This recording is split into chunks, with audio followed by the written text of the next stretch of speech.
What is up everyone, it's Lovenji and welcome back to Populous the Beginning, Undiscovered Worlds. Today we're taking on Mission 8, Prisons. A very interesting mission in terms of concept, if only it wasn't so annoying.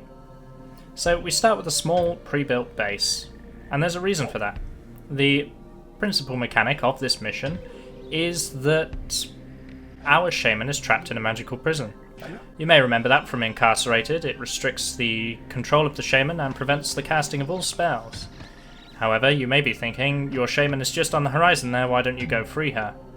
And the keen-eyed among you will notice that that is actually the Dakini shaman. So the whole principle of this is, we both have shamans trapped in prisons. He who frees their shaman is the winner. This is my 6th attempt at recording this mission, before I finally got it down because I just kept forgetting principal things. Now, the better among you will be like, oh no, he's turtling up, it's going to be a long mission. Maybe. So, we're immediately training followers. How often do you see me doing this? And it's because, well, the mission concept is again fun, but as in true Populous fashion, it's executed in a slightly unfair way. As you can see, the Dakini shaman is way out there, and she's got a much bigger pre-built tribe than we do. Additionally, our shaman is right at the back of their base, completely surrounded by pre-built guard towers. So we're going to return the favour a little bit. Training followers up, because as you can see they are already rushing mere minutes into this footage.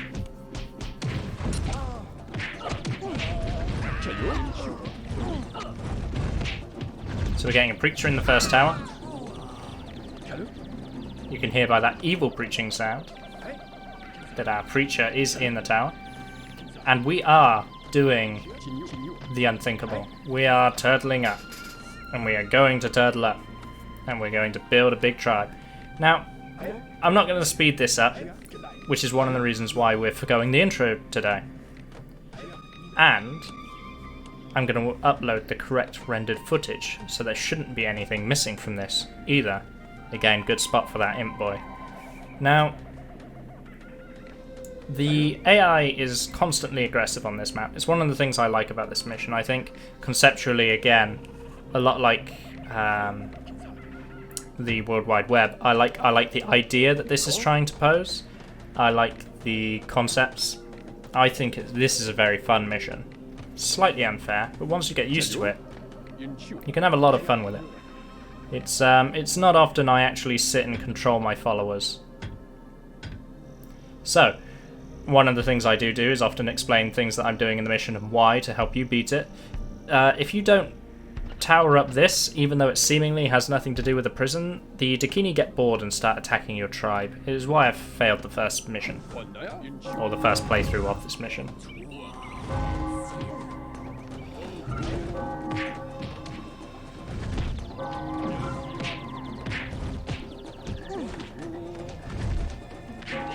So there's all a little bit of confusion here. I don't know how the AI does it. I don't know if it's an AI only thing, but the moment preachers start detecting other preachers, they start moving against all laws of unit movement I think I've ever seen. You know, they start just ignoring combat to go and punch another preacher, because that's far more important than doing their own preaching. So I'm setting up a little guard post for patrolling warriors. You're wondering, why aren't you using the patrol command? Well, this footage for Undiscovered Worlds was all pre-recorded, which is why I'm doing audio in post, as well as the fact that if you've been watching my Tickles journey, you know I'm not too good on the live talking.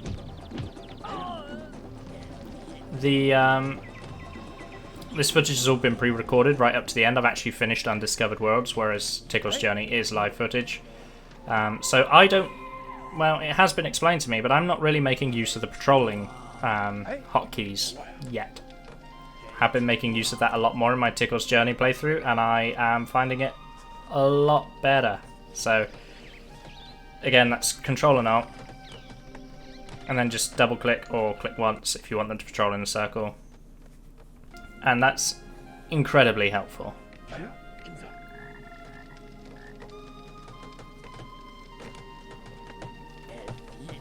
strongly recommend you utilize using that command over anything like these guard posts. First of all, the guard posts are very clear indicators, and you can't do as many interesting patrol patterns. I just out and out recommend that the hotkey patrol is a much better command to use.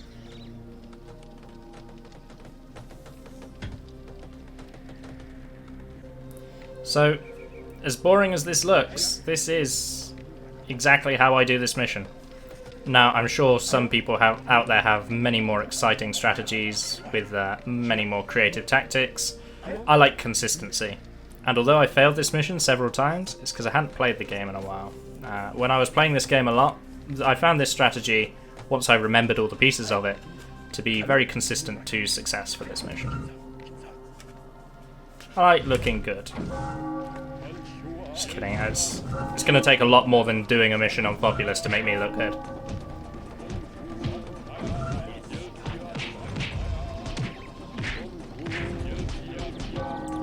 You see that preacher there as a hero.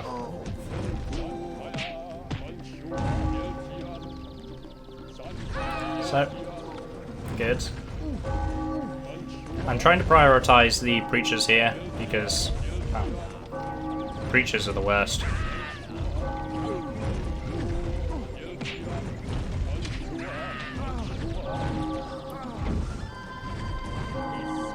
So, Firewarriors are a great counter to preachers, if you didn't know that. Like your most used unit this game, at least in the early game, should be the Firewarrior. Because the AI doesn't have a shaman, the AI cannot use invisibility, it cannot use magical shield. Firewarriors in towers are the best. And that's exactly what we're setting up here. Just trying to get a preacher to cover them from warriors, because warriors will generally be able to approach fire warriors. So the preacher covers from warriors, and then the fire warriors will take out, they'll target prioritize preachers,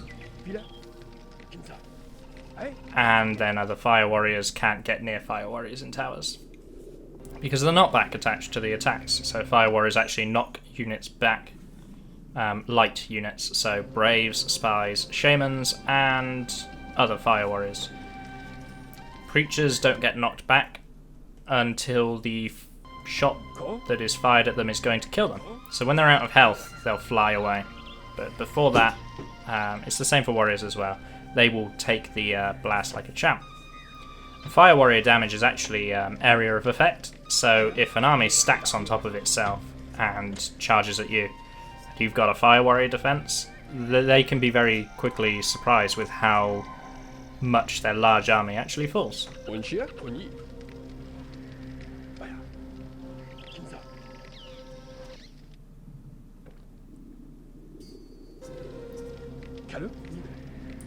So I'm starting to get confident now. I've got my right hand hill all towered up.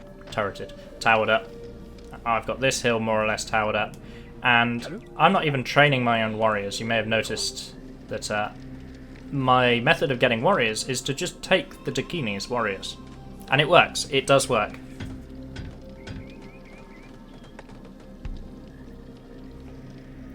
With a defense like this, by the time the Dakini actually approach, the only thing that's generally going to reach your preachers are warriors.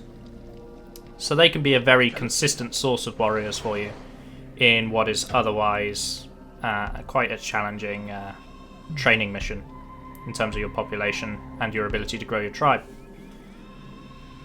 Now that my defenses are more or less finished, it's got a couple of towers left to go. This is when we start looking to build it up, as it were. So, a particular feature of... how do I describe it? A particular feature of this mission is that the shaman, once freed from the prison, if she dies, she still counts as dead. Which doesn't make much sense, I know, but...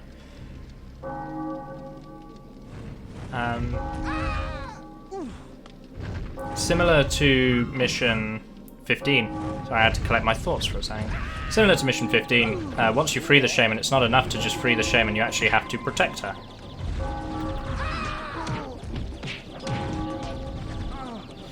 So they got a cheeky convert off of one of my Firewarriors in towers. Which just tells me I didn't have enough Firewarriors. See a little bit of carving on the prison, but other than that, we're fine. Except for that characteristic burning sound you hear means there are spies.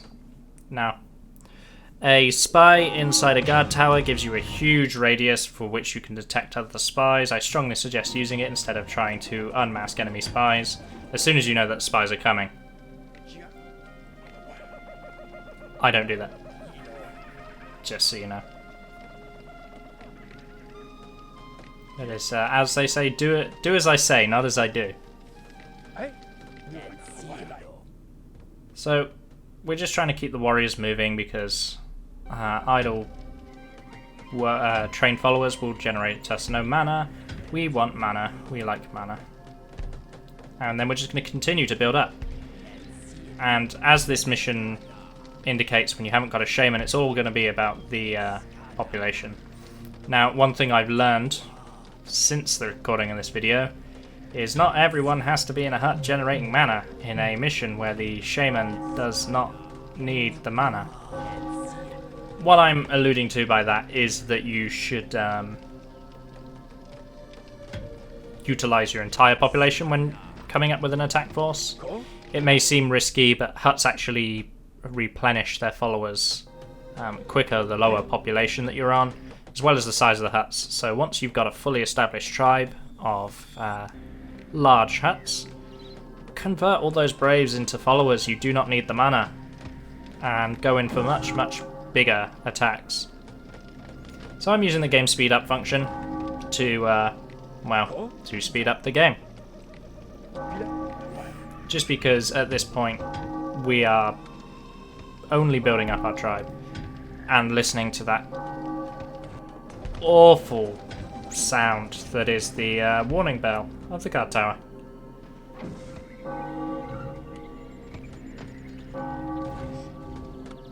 It is the worst.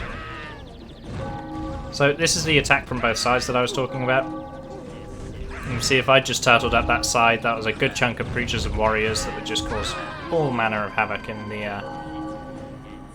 the tribe. As you can see, I've now got enough guard towers that exactly as I was describing happened. The only followers that made it through were warriors, who are now being preached to by strategically placed preachers. And that's really the secret to this mission, is utilizing this kind of fire warrior preacher combination. You can indefinitely keep that prison safe. And once you know you can indefinitely keep that prison safe, it's all about just using every available brave to build as many huts as humanly possible to increase the size of your population, to increase the size of your army, to... Well, in this mission the Dakini do what the AI do in a lot of later missions when you're using followers, which is they basically use a call to arms on their shaman tower. In this case it will just be a designated guard tower. What a call to arms is, a call to arms is something that the player can do if they have a warrior in a guard tower. What that means is if you press the B key, that is B, it will send every single follower to that location. So it's basically a rapid response button. The AI essentially hits that button whenever it detects an army in its base. So all of its followers will go and gather to what is normally the shaman tower, so whatever guard tower that the shaman is normally idling in. And then the entire army responds in force. So you get these huge retaliatory battles, essentially, between you and the AI's population. They're very, very cool. The Dakini do that in this mission, so what we want is a large enough army that basically you can overwhelm them. Once you overwhelm them in the first battle, it's super easy to just systematically destroy their tribe. The challenge I always found prior to watching a few other Populous channels was I never seem to have enough followers, and it's always because I liked having huts full of men, which is fine if you send the shaman as well. But in this mission we cannot send the shaman. So once again, I know I'm repeating myself, but I stress, these men in these huts, they are doing nothing for me. Granted, I'm charging a bunch of spells, but that's doing nothing for me because my shaman can't use any of these spells.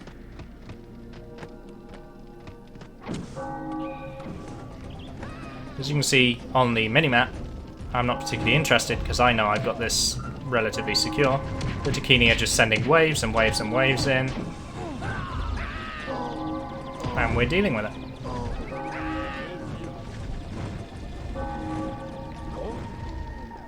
The guard tower sound is unbelievably annoying. It most certainly is not. Ugh, spies. Spies continue to be the worst thing in the game. So, as always, right click identifies a spy. Really, you should identify them much sooner, you know, ideally before they set a fire. Or, and this is a big or, build a spy training hut and put a spy inside it. Honestly, the radius of a spy inside a spy... put a spy inside the spy training hut. Goodness me. Honestly, the radius of a spy inside a guard tower is so big, you only need 1 or 2 to cover an entire tribe. It's a really, really big radius, and super helpful. So I'm building a forward hut here, just because I really want that extra population.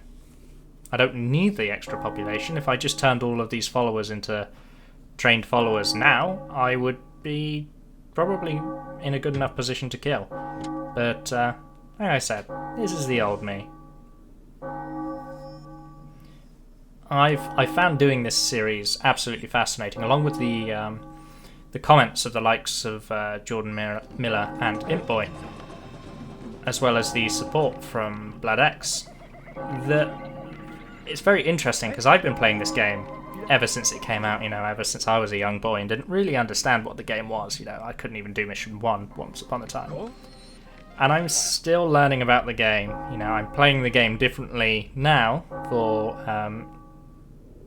Tikal's journey than I was when I was recording this a month ago, than I was before I even launched this YouTube channel half a year ago. And that, for me, is a fascinating concept. That this game I thought I knew really well, and I'd still argue from a SP single player perspective, I knew the missions relatively well. But all of the good work that the people at Populous Reincarnated, again there's going to be a link in the description as there has been for every video, keeping the game alive, making new content, and also just showing me how little I knew about a game that I thought I knew a lot about. And it's been fun. And I'm not going to lie, I haven't been intending to put it on the channel, but I'm already thinking about playing through the single player again to take these new skills and see if I can beat these missions even quicker than I did previously. Not that speed is everything, because a lot of the missions can be done with rushes and that's a lot less interesting, but just the missions which have been speed up, destroy with shaman, speed up, destroy with shaman, speed up, destroy with shaman. I'd like to see if I can put a different spin on them with the new knowledge of the game that I actually have. See if I can play the game a touch faster. So here we are finally just training. Oh, it's glorious watching the army come into place. What I will do is I will be quiet when the attack actually starts. So I don't think it takes much explanation to see what happens when the attacking will start. It'll be about 4 minutes worth of attacking. I'm just gonna be quiet and let it play through, let you watch. Because I really like how the battles work in this game. They look incredible, especially when there's no shamans involved. As fun as it is to, well, one of my favourite things to watch in multiplayer is the shaman versus shaman battles, in which you see them trying to dance around one another to try and get that lightning off without being lightning themselves. Shaman battles are fascinating things to watch. I'd recommend looking up a multiplayer video to go and have a little look at one. But yeah, I'm gathering the army. As you can see, I'm building quite a lot. I haven't quite used all of my Braves, but I've used a good chunk from huts. We're sporting an impressive army, and we're going to attack along the west. So, from here on out, I'm going to be quiet. As always, like the video, share it, subscribe, let me know what you'd like to see. I've had a few good recommendations and I'm considering them all, so do not worry if you don't see it immediately. I've got a fair bit of pre-recorded footage. Anyway, bye for now, enjoy the combat, and on the horizon you can see that call to arms response I mentioned earlier. Ja?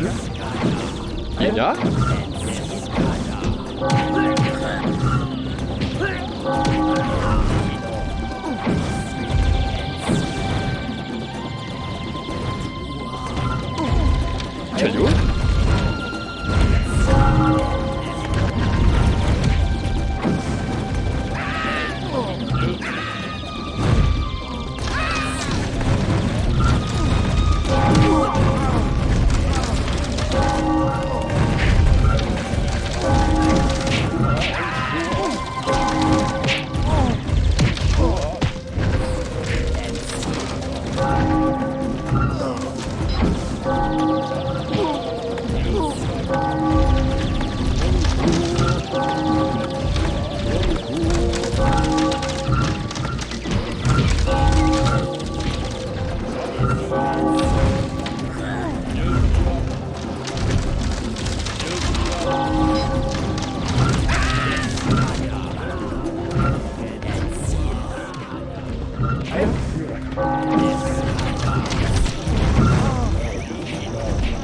Čeļu?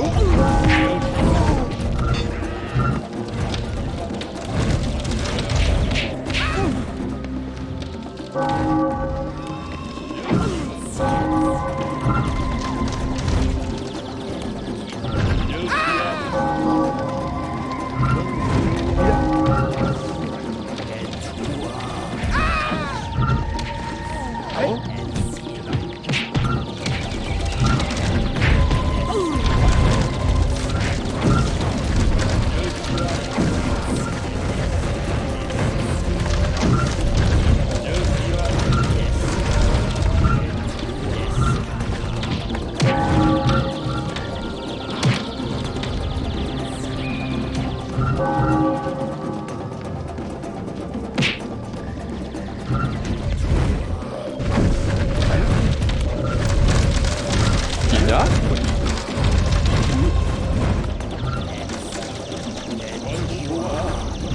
Čeļu?